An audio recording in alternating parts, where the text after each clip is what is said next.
Hi, I'm Debbie Hartner. I'm Elsie Johnson. And we are two sisters, Southern Cooking.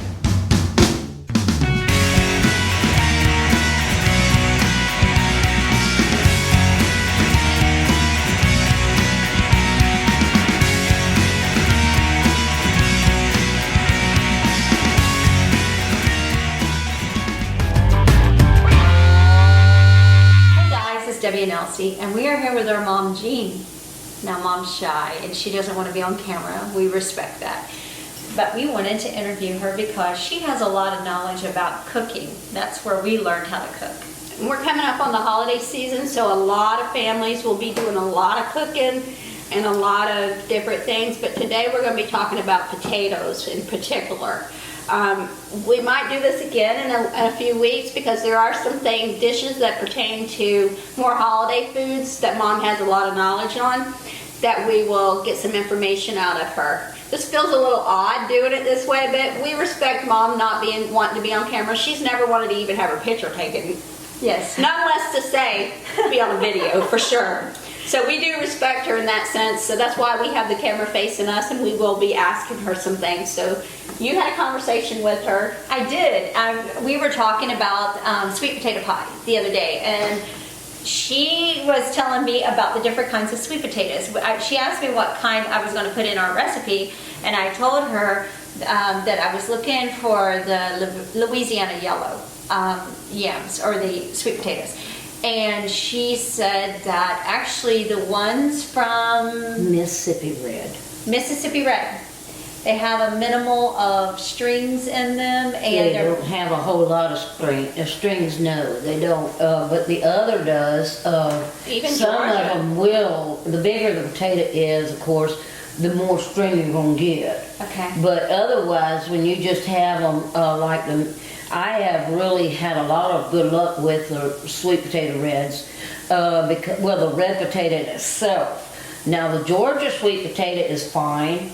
I know a lot of people ask for the Georgia sweet potato, but of course, as far as making your pie and making your baked potato, or for the holidays, it's going to be better if you did get this because you have less strings. The Mississippi And Red. it's smoother than. And it's a smoother. It's like a mashed potato when you get it done.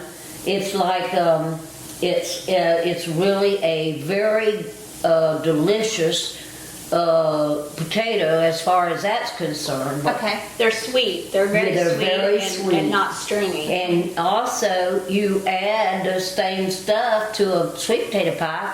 I always did the same way as I did with a pumpkin pie.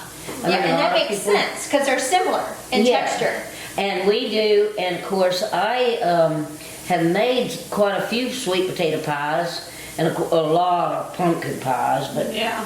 The pumpkin pies was like when we would have our holidays when we were kids. How many pies do you think Mother made? 6 to 8 pumpkin pies. If that, Or no, she made more than that. I Yeah. would make upwards to 40 pies. Yes, she would literally, and we're not lying or kidding you, because we fed our family. Plus, we were also cooking for Grandma, Grandpa, Bob and Joyce, Mary and Joycey, Ira and Rachel, Carla, Cindy, Fred and Candy, Flora and Wayne, and Jim, Don, And a lot of times and their Nancy, families. Nancy, and yes. So we're family. talking about maybe 20, 25 people. So yes. Or more. Yes, so mom would start making pies. How many days in advance? Every 2-3 start- days in advance. Yes. I would start making for Thanksgiving. I would make it start on them in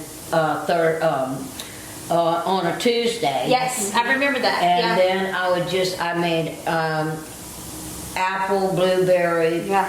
peach, pumpkin, cherry, Yes. all the good pies that you have at Thanksgiving, and then the same just about for Christmas too. But as far as this other's concerned, to me, you have to really know your texture of your sweet potato though to see about that, because if you have a drier looking potato, you're going to have more of a string to it. And you're gonna have, and it's not gonna be as sweet as your regular red sweet potato. Now I wonder why Mississippi red, why particularly? Because you said Georgia yams or sweet potatoes are very stringy. Yeah, and they are in, but of course if you catch them when they're probably tiny, they probably aren't. Okay. But It if could be, you but I think it could also be the soil. These The are soil. the soil they're grown in, because there's a lot of stuff, because there's nothing better than a Georgia Vidalia onion, and that's the soil that makes it. right. So, I mean, so soil is everything, I believe. Well, it is, You know. and you know, and as long as they keep them, well, let them grow like they should, you know, making sure they get plenty of liquid, you know, water for it, they make it, it's a lot better for it. Potatoes do have a lot of water in them. They do, and it makes a lot of juice too, yes, right. Farming is an art, actually, because it's very hard. These guys are almost like scientists that do that, and women, men and women that are farmers. Well, they develop new. Honestly, it's funny how you stop and think that a person can't develop a new potato, but honestly, they can. They can crossbreed stuff. Oh, yeah. Yeah, they do And all the time. It's like fruit. They crossbreed fruit and stuff. So, I Like mean, your tangelo with right. your orange. But we and the get tangerine. a lot of people that come into the produce business over there, and they specifically ask for those Mississippi Reds. Oh yeah, that and then we had a lot of people that came in for the Georgia, and which we did get a lot of the Georgia. There is other states that we have gotten from, was from South Carolina and North Carolina, which are good potatoes, but they're not. I don't know. There's just something sweeter about these Mississippi red, Reds. the red. Yeah. You know, the real red potato. There is such a thing as a white sweet potato. There No kidding. is. It's There is. it's grown in North Carolina. It's a white sweet potato, and people that live in that vicinity swear by it. Really interesting, Yeah, and they because really I've like heard of the yellows and I've heard of the reds, but I've never heard of a white A sweet There white. is potato. a white sweet potato. Yes. Interesting. Yes, I do, and I can't say I've ever really worked with a white potato too much with like that. I haven't either. So I mean, I've seen them, but I haven't really cooked with them because I'm kind Right. of. But these here, what you do with them though is you just take the potato, and the girls say they want to chip it up in cubes, and And so boil it. they will be boiled just like your regular And potato, mashed like just your like a regular, regular potato. just like your regular potato. I and then- found that over the years, the first time I did, I do a sweet potato souffle as well. And Yes, it's and really, that really is good. really It's good. fabulous, actually. It is. And I do it the same way you would be doing a sweet potato pie. But Right. the first time I ever did it, I baked my sweet potatoes. Yes. And it was just messy to me, because you have to peel them after Right, they're done. right. And it was just messy. So to me, it's easier to peel them first, and Mom did that for us. So now I just have to keep Thank you, them Mom. up. And I just boil them like you do a regular potato, and then I mash them like mashed potatoes, and then you're good to go. You got your puree. Yeah. You're right. So you're right. it's I think it's so much easier. And I boil them in salted water, so you get a little bit of a salt. in it. salt And flavor plus, to it. the salt tenderizes too, because Right.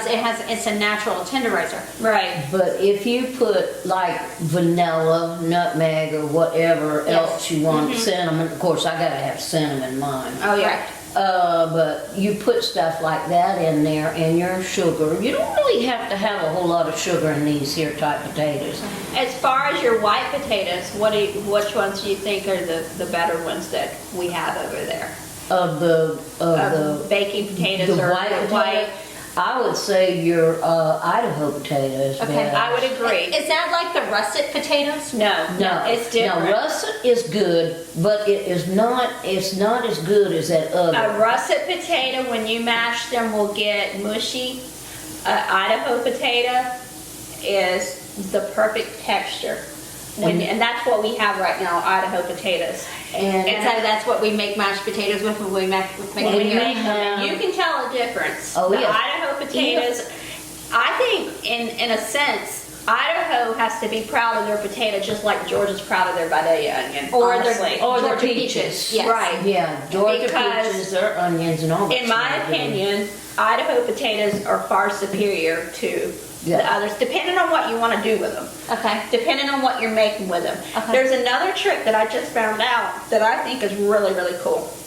A lady told me the other day that she takes her crock pot and she takes a baking potato and she rubs it down with oil, and she takes tinfoil balls and puts around the bottom of the crock pot so your potato's not sitting directly on the bottom, and she puts it on high for 2 hours, and she wraps each potato in tinfoil after she's rubbed it with olive oil and salt and pepper, and then she just puts it on high for 2 hours, and when she comes back, they're done. They're tender. They're done. And she makes baked potatoes. Right. No fuss. No. It's so easy. Another thing that same lady told me, and it's really, and I've heard this from multiple people, is they take the little red potatoes. Yes. The red potatoes are delicious. They are. I love them. I love Yes. those. I love those in potato salad.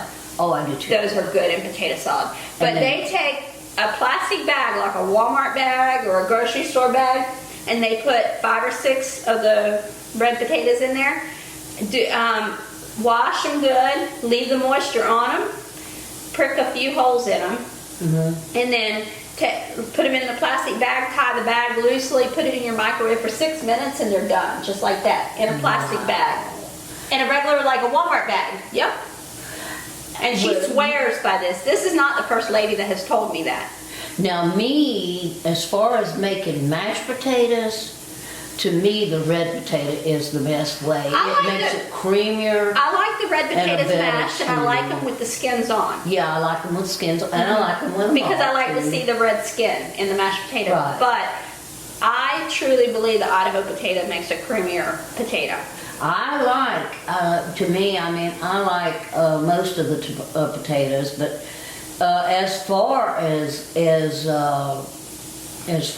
these are concerned, I mean, I would rather any day of the week have the red sweet potato, Which is more the so than your yellow. But that's to each other's. Now, when That's we to were their own. we you were know. growing up, we used to grow vegetables. Yes, we did. And what kind of potato did we grow when we were growing up? Usually was the Idaho. Idaho? Okay. Yeah. Because I remember y'all taking the eye of the potato Yeah. and planting it, and that's where it would Right. grow from. I remember that as a kid. As a matter of fact, I have a Idaho potato over there that I got in a little pot. And it's already It's got came up vines. twice. It's got vines with off of vines on it. Now that's a regular Idaho potato. But I mean, I just keep it because I like to watch it. Well, they have pretty flowers on them. Yeah. They do. They get pretty flowers. And, but Morris, he likes the sweet potato when he's got to put it in water and make it where he watches the vines on it too. Now that makes a very beautiful vine, but to me, I'd rather eat them than I would.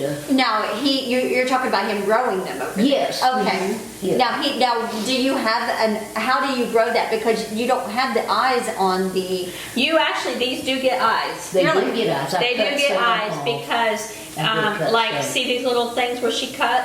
Those had little eyes They that went are down a into purple. They are a purple. it. They come off color, as a purple little little bud that comes up. Really? And it does. And it doesn't affect the potato at all. But if you want to just do it like that and then put it in water, and then it'll start growing. It'll start to sprout. It'll start to And then sprout. you put it in dirt. And then you put it in dirt and it'll grow. And when would be the best time for the season for you to grow potatoes? That would be in the spring, In the correct? spring, really. Yeah, I would Okay. say spring, early summer, because right now is when Mississippi harvests their sweet potatoes. This is the Right. season. This is a new Right. crop right now. Yeah. Cool. These are the very first of the new crop. Well, they picked the right time of the year to do that because guess what? The Holidays. holidays are coming in, Right. and we Yeah. are going to be celebrating Thanksgiving and Christmas here. This will be our first holiday with all of us together again all the time. Because Yeah. when we were living up north, I would come down maybe once a year if I could get down here. And, and sometimes I missed many holidays here. So this is going to be very special for me. to be able to be with my family. So I don't know if I'm going to be here on the holiday itself because of the ER schedule, but I can tell you that truthfully it's going to be an awesome time, and we're going to come back with another video. Right, our only down to that this year might be that we will not have Sabrina, probably because of the pediatrician recommended the baby not travel during COVID. Right. Because she's so young. Right. So we may not have Sabrina here for Christmas or Thanksgiving this year, Oh. which is sad. I mean, bummed out over it, but we'll probably have to make a quick trip down just to do exchange gifts and whatnot. Right. Well, she's such a beautiful little baby. Yes, she is. We're very partial to her because she's a sweet pea. She is. She's a little bubble butt. She is a chunky monkey. I'm telling you, that little girl, she's growing like a weed. And She's eats got like crazy. She's got a belly. I'm telling you, she's got a big old. She looks like she's pregnant, that little baby. She never misses a meal. She's definitely a chunky monkey, a little bubble butt. Mm-hmm. But we will be back probably before the holidays to talk about other stuff because our mother has a wealth of knowledge about these dinners and meals and stuff. That's where we learned this from. We learned it on Mama's skirt tail, basically, because she taught us, Grandma Grace taught us, Aunt Flora taught us. All of these great cooks in our lives have taught us so many tricks. It's like this potato pot pie that we're making today. No one seems to know anything about it. Nobody. And that's something that we grew up eating and Right. we love. And our mother learned that from her family and going back to her great-grandparents on her mom's side. So it's something that they learned from the feet of their grandparents and moms. And this is passed on to us. It's a dish that I believe probably came from over the German, but it really was something that was brought over to the States and truly in the vicinity of Pennsylvania.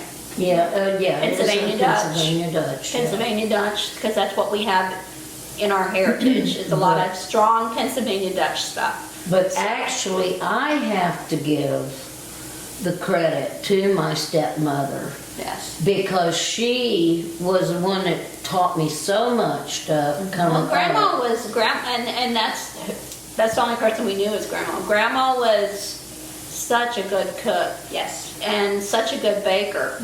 Well, she worked in the bakery, and she also was a nurse. Yeah, she was a Right. nurse midwife. And she Right, she did a lot of we things. We get a lot from her, and she wasn't no blood to us, but we get a lot And from she her. taught me so much. And when I was little, I mean like 8, 9 years old, she taught me how to make pies. She taught me, I mean, in little pie shells now. Yeah. Oh, the I little wanna- round ones. I wanna- Little no round kidding. ones. I want to get some of those. I really do want to get And some of I, the little and I miniature. learned to make cake in that, to put the cake That's in that. cool little because- stuff. That know, is I've been- so awesome, Mom.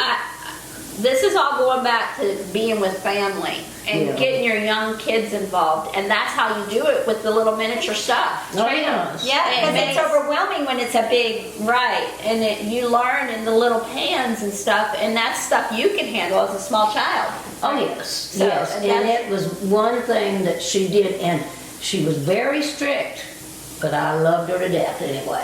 Guys, we're gonna go because the pie's gotta come out of the oven and the cake's gotta come out of the oven. So we will talk to you guys soon. We love you very much. And thank you, Mom, for sharing your wisdom with us. We love you very much, Mom. And Oh, if love you you guys too. like what you're seeing and like what we're cooking and everything, follow us on Facebook, follow us on YouTube, on Instagram, recommend us, tell all your friends. Like and subscribe. We love you guys.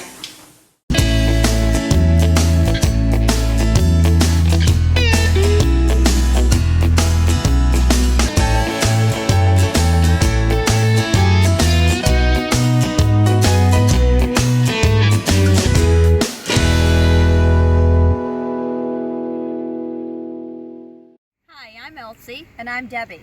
With Two Sisters Southern Cooking. We thank you for visiting our page.